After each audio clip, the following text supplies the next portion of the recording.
Hey guys, you're gonna be teaching you how to record on a ps4 because it takes long for me to upload because I posted that last Minecraft video. So you guys want to click the double share. If you guys have this, you want to click double share here on your ps4. Click double share and that'll turn it on. Look. Look, do double share.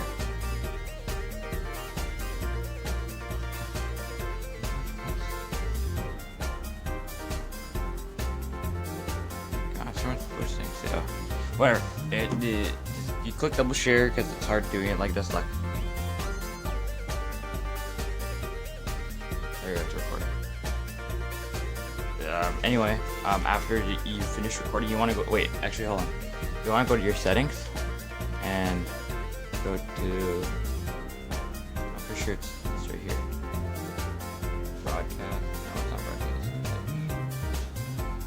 I can't find it.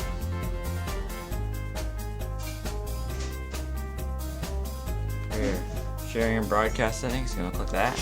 If you want to have your voice on and the length of the video, you want to go here. So share button, control type, display standard. You can change the length of the video all the way up to 60 minutes. And screenshot settings, you can change that. Broadcast settings, audio sharing settings. This is the part you want to change. Over here, you want to change your. Just add all these on, okay? Make sure all these are on in sharing audio and sharing a broadcast. And then go to broadcast settings if you want to, you can change whatever here. Even though there's nothing to change. Save screenshot link video. Yeah, you're good. You can make a YouTube video like this. Sorry, I'm not recording on here right now. I would be showing you right there, but freaking Then you go to Share Factory, upload your video, and then you can edit it. It's easy to edit. I'll do that next. Thank you for watching. Not looking nice.